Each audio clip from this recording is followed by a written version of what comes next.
నమస్తే, welcome to Suman TV. ప్రస్తుతం మనతో పాటు ఉన్నారు సర్టిఫైడ్ ఫైనాన్షియల్ ప్లానర్ ప్రసాద్ గారు. వారితో మాట్లాడదాం. నమస్కారం సార్. ఎస్, మ్యూచువల్ ఫండ్స్ ఖచ్చితంగా రిస్క్ అనేది ఒక ట్యాగ్ లైన్ లా ఉంటుంది అని అందరూ చెప్తూ ఉంటారు. రిస్క్ ఉన్నా కూడా వాటిని మేనేజ్ చేసి చక్కగా ఉన్న వాళ్ళు చాలా మందే ఉన్నారు. సో ఆ రిస్క్ని మేము ఎలా మేనేజ్ చేయాలి, మ్యూచువల్ ఫండ్స్లో ఎలా ఇన్వెస్ట్ చేయాలి చెప్పండి సార్. మ్యూచువల్ ఫండ్స్ని అర్థం చేసుకుంటే రిస్క్ ఉండదండి, చేయకపోతే చాలా రిస్క్ ఉంటుంది.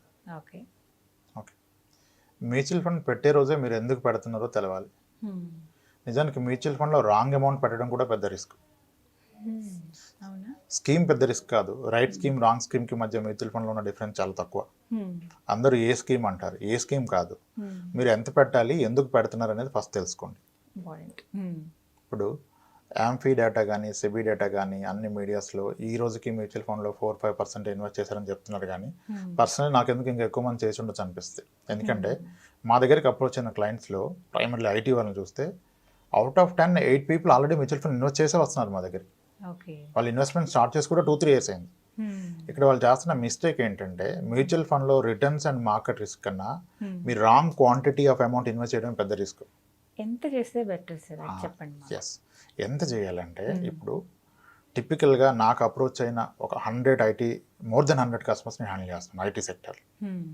ఓకే, వీళ్ళలో నేను చూస్తే యావరేజ్ ఏజ్ మనకు అప్రోచ్ అయ్యే వాళ్ళంతా 31 years అండ్ అబోవ్ టు 42 మధ్యలో ఉన్నారు. యావరేజ్ మీరు 34-35 పట్టుకోండి. 35 years ఉన్న వాళ్ళు నా దగ్గరకు వచ్చిన వాళ్ళు 10 members-లో 8 members minimum package 14 lakhs annual CTC ఉంటుంది. 14 lakhs క్వైట్ కామన్ అయిపోయింది. డిఫరెంట్ ఇండస్ట్రీస్లో ఏంటి, ఫార్మాలో ఒకలాగా అలా ఉన్నాయి, ఐటీలో అయితే 14 lakhs ఉంది. ఇప్పుడు 35 years ఏజ్లో ఉన్న వ్యక్తికి 14 lakhs యాన్యువల్ సిటీసీ ఉంది. ఇతను ఆల్రెడీ ఒక యాప్ ద్వారా మ్యూచువల్ ఫండ్ పెట్టాడు, ఇన్వెస్ట్మెంట్ చేశారు. ఆయన ఎంత చేశారంటే 10,000 రూపీస్ చేస్తున్నారు. 10,000 ఇది డీసెంట్ మనీ మీరు అనుకుంటున్నారు కదా, ఆయన కూడా అలాగే ఆబ్రామ్లోనే ఉన్నారు. ఓకే, నేనేమంటాను, ఐటీ సెక్టర్లో average salary hike, salary increase అనేది ఆన్ అన్ యావరేజ్ 12% వస్తుంది. ఓకే, 12% శాలరీ కనుక ఇయర్ ఆన్ ఇయర్ పెరిగితే మీ శాలరీ 7 yearsలో డబుల్ అవుతుంది. ఎవ్రీ 7 yearsకి డబుల్ అవుతుంది. కానీ వాళ్ళు జాబ్ చేంజ్ అయితే ఇంకా ఎక్కువ వస్తుంది. నా ఓన్ క్లయింట్స్ ఉన్నారు, దట్స్ ఓకే, 12% పట్టుకున్నాం. 12% యావరేజ్గా శాలరీ పెరిగితే 7 yearsలో ఇతను సిటీసీ డబుల్ అవుతుంది. Okay, first point. 35 years ఏజ్లో ఉన్న వ్యక్తి 10,000 per month ఎస్ఐపి స్టార్ట్ చేశారు. ఓకే, లెట్స్ అజ్యూమ్ ఒక 10 years కంటిన్యూ చేశారు. 10,000 per month అంటే ఇయర్లీ 1.2 lakhs ఇన్వెస్ట్ చేస్తారు. 10 yearsలో 12 lakhs ఇన్వెస్ట్ చేశారు. ఓకే, అది కనుక 15% రిటర్న్ ఇస్తే ఈ 12 lakhs కాస్త 24 lakhs అవుతుంది. ఓకే, 24 lakhs అయితే డీసెంట్ మనీ ఈ రోజు మనం డిస్కస్ చేద్దాం. కానీ 10 years తర్వాత 2021లో ఇన్వెస్ట్మెంట్ స్టార్ట్ చేశారు. 2031కి ఆయన మనీ చూసారు, 24 lakhs ఉంది. కానీ 2021లో ఇతని శాలరీ 14 lakhs ఉంది. మనం ఇందాక అనుకున్న లెక్క ప్రకారం 7 yearsలో ఇతని శాలరీ ఎంత అవుతుంది, 28 lakhs అవుతుంది. 10 yearsలో అరౌండ్ 35 lakhs అవుతుంది. 35 to 40 lakhs శాలరీలో ఉన్న వ్యక్తికి అతని 10 years ఇన్వెస్ట్మెంట్ ఒక 20 lakhs ఇస్తే అది ఎలా ఉంటుందంటే 20 lakhs after 10 years is like is 5 months salary, 5-6 months salary. 5-6 months శాలరీకి పెద్ద వాల్యూ ఉంటుంది మన లైఫ్లో, ఉండదు కదా. సో అందుకనే దీన్ని పెద్ద అమౌంట్ లాగా ఫీల్ అవ్వరు. అప్పుడు అంత మనీ అక్యుములేట్ అయ్యాక కూడా సరదాగా ఒక కార్ డౌన్ పేమెంట్కి, ఒక వెకేషన్కి వాడేస్తారు. సో ఇన్వెస్ట్మెంట్ ఎప్పుడు గోల్ బేస్డ్ పెట్టాలి. గోల్ బేస్డ్ అంటే పర్పస్ ఆఫ్ ఇన్వెస్ట్మెంట్ ఏంటి, దానికి నాకు ఎంత కావాలి, ఏ ఇయర్లో కావాలి, దానికి ఇప్పటి నుంచి ఎంత పెట్టాలి. ఇది కనుక క్రమం ఫాలో అయితే మీరు అన్నట్టుగా రిస్క్ని అవాయిడ్ చేయొచ్చు. రిస్క్ ఎలా అవాయిడ్ చేస్తారంటే ఎస్, మ్యూచువల్ ఫండ్లో వెరీ ప్రాక్టికల్గా కంప్లీట్ హిస్టారికల్ రిటర్న్ చూస్తే కొన్నిసార్లు మ్యూచువల్ ఫండ్లో ఇన్వెస్ట్ చేసాక 3 yearsలో నెగిటివ్ రిటర్న్ ఉంది. 3 years పెట్టాక 5 years ఇన్వెస్ట్ చేసాక కూడా నెగిటివ్ రిటర్న్ వచ్చింది. That's possible. ఎస్, అది రోలింగ్ రిటర్న్ అంటారు. ఒక పీరియడ్ నుంచి ఒక పీరియడ్కి మల్టిపుల్ అబ్జర్వేషన్ తీసుకొని చూశారు. మీరు ఒక 30 years ఇన్వెస్ట్ చేస్తే 5 years స్పాన్లో 2-3 times negative return, 3 years స్పాన్లో 6 times negative return, 1 yearలో అయితే చాలాసార్లు నెగిటివ్ రిటర్న్. కానీ 7 years అబౌవ్ ఉంటే ఎప్పుడు నెగిటివ్ రిటర్న్ లేదు. First point. మరి 5 yearsలో నెగిటివ్ రిటర్న్ ఉందన్నారు కదా సార్, అంటే 5 yearsలో కూడా రిస్క్ ఉంది కదా.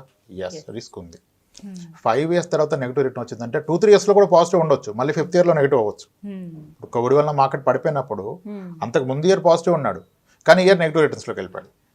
ఎస్, మరి ఒక గోల్ బేస్డ్ ఇన్వెస్టర్కి ఈ రిస్క్ని ఎలా అవాయిడ్ చేయాలి? ఓకే, చాలా ఇంపార్టెంట్. మీరు ఎంత ఇన్వెస్ట్ చేయాలో కూడా ఫస్ట్ తెలుసుకోవాలి. ఎందుకు ఇన్వెస్ట్ చేస్తున్నారో తెలుసుకుంటే ఈ రిస్క్ని కంప్లీట్గా అవాయిడ్ చేయొచ్చు. ఎలా అవాయిడ్ చేయొచ్చు అంటే ఇప్పుడు ఒక 5 years పాప ఉంది ఒక అతనికి. ఓకే, అతను ఆ పాప యొక్క ఎంఎస్ ఎడ్యుకేషన్ కొరకు ఇన్వెస్ట్ చేస్తున్నాడు. ఇతను ఐటీ సెక్టర్ ఎంప్లాయ్. సో అతను క్లియర్ అండర్స్టాండింగ్ ఉంది, నేను మా పాపని ఎంఎస్ చేపిస్తాను, ఇక్కడ బీటెక్ చేపిస్తాను, ఎంఎస్కి యూఎస్ పంపిస్తాను అనుకున్నారు. ఆమెకి ఎంఎస్కి వెళ్ళడానికి ఇంకొక 17 years టైం ఉంది. 2021లో మనం మాట్లాడుతున్నాం. ఫస్ట్ ఆమెకి ఎంఎస్కి 17 years అంటే 2039లో లేదా 38లో ఎంత అమౌంట్ కావాలో ఫస్ట్ ఐడెంటిఫై చేయాలి. ఫస్ట్ అది ప్రైమ్ థింగ్. సో ఈరోజు ఎంఎస్ ఒక యావరేజ్ యూనివర్సిటీ, మరి స్టాన్ఫోర్డ్ అయితే 1.2 crore ఉంది. సరే, వేరే యూనివర్సిటీ ఒక 35 to 40 lakhs ఉంది. మరి వీళ్ళ పాప ఎంఎస్కి వచ్చినప్పుడు కూడా 40 lakhs ఉంటుందా? అది కూడా కౌంట్ చేసుకోవాలి. ఉండదు కదా, ఖచ్చితంగా ఉండదు. ఉండదు. So 10 years back same MS cost 14-15 lakhs ఉంటే ఈరోజు 30-35 అయింది. అంటే ఎవ్రీ 10 yearsకి డబుల్ అవుతుంది. సింపుల్. సో వీళ్ళ పాపకి ఇంకొక 18 years తర్వాత ఆమె ఎంఎస్కి వెళ్తే 10 yearsలో ఇప్పుడున్న 40 lakhs కాస్త 80 lakhs అవుతుంది. నెక్స్ట్ 8 yearsలో 80 కాస్త 1.3 crore 1.4 crore అవుతుంది. సో ఫస్ట్ ఇతను పాప ఎంఎస్ ఎడ్యుకేషన్ నేను అచీవ్ అవ్వాలంటే అతని టార్గెట్ అమౌంట్ వచ్చి 1.3 or 1.4 crores in the year 2038 or 39. First ఈ క్లారిటీ రావాలి. నేను ఇన్వెస్ట్మెంట్ చేస్తున్న ఈ అమౌంట్, సో 18 yearsలో నేను 1.2 crore అచీవ్ చేయాలంటే కన్సిడరింగ్ 15% రిటర్న్ అంటే ప్రాబ్లీ అరౌండ్ 19,000-20,000 ఇన్వెస్ట్ చేయాలి పర్ మంత్. వెరీ క్లియర్ కదా. సో 18,000 or 20,000 ఇన్వెస్ట్ చేస్తున్నారు. 38లో గోల్ ఉంది, 37లో మార్కెట్ పడిపోతే ఏంటి పరిస్థితి? అప్పటికెల్లా 1.2 crore అయిపోయింది, మార్కెట్ 30-40% పడిపోయింది అనుకోండి, మీ 1.2 crore కాస్త సరాసరి వచ్చేసి 70 lakhs అయిపోద్ది కదా, 80 lakhs అయిపోద్ది కదా. అప్పుడు మరి పాపను చదివించడం ఆపలేరు మీరు. కాబట్టి గోల్ క్లియర్గా ఉన్నప్పుడు, ఎడ్యుకేషన్ గోల్ కానీ మ్యారేజ్ గోల్ కానీ ఉంటే మీ గోల్ పీరియడ్ కన్నా 3 years ముందే మీరు మీ మ్యూచువల్ ఫండ్ పైసలు తీసేయాలి. 3 years ముందుగానే మ్యూచువల్ ఫండ్ అమౌంట్ తీసి ఫిక్స్డ్ డిపాజిట్లో పెట్టుకోండి. ఎందుకు? మార్కెట్ ఎప్పుడు కరెక్షన్ అయినా సరే 2-3 yearsలో అయితే రికవర్ అయింది. Entire history for the last 100 yearsలో గ్లోబల్గా ఏ స్టాక్ మార్కెట్ అయినా సరే ఎంత మేజర్ ఫాల్ వచ్చినా 3 yearsలో రిటర్న్స్ ఇవ్వకపోయినా అట్లీస్ట్ ఎక్కడి నుంచి పడిపోయింది అక్కడికి వచ్చింది. కానీ మీ గోల్ కన్నా 1 year ముందు పడిపోతే 1 yearలో రికవర్ అవ్వదు.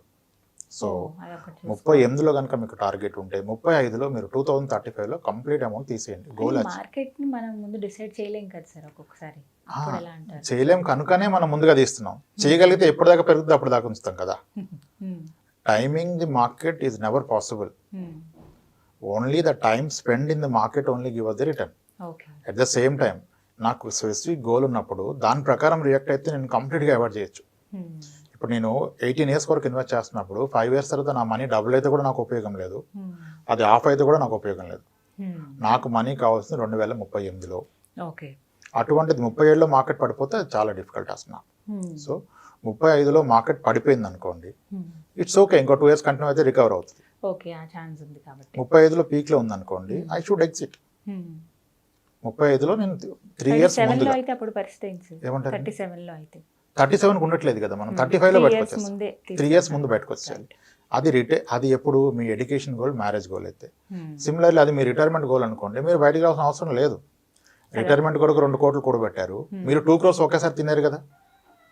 మార్కెట్ 50% పడిపోతే మీ 2 crores కాస్త 1 crore అయింది అనుకోండి, అయినా ప్రాబ్లం లేదు. రిటైర్మెంట్ తర్వాత మీరు దాని నుంచి మంత్లీ 1 lakh తీసుకుని తింటారు కానీ మొత్తం అమౌంట్ ఒకసారి తీసుకోరు కదా. సో గోల్ని బట్టి మీరు మ్యూచువల్ ఫండ్ చూజ్ చేసుకొని దానికి అలా రియాక్ట్ అవ్వాలి. ఇంకా నేనేం చెప్తానంటే మార్కెట్ 15% ఇస్తే పాసిబిలిటీ ఉన్నా సరే 12% ఇస్తేనే మీరు గోల్ ప్లాన్ చేసుకోండి. అప్పుడు ఏమవుతుంది, 15కి 12%కి మధ్యన డిఫరెన్స్లో మీరు ప్లాన్ చేసిన దానికన్నా 3 years ముందే ఆల్మోస్ట్ మీరు గోల్ రీచ్ అయిపోతారు. సో ఎగ్జిట్ అయిపోతారు.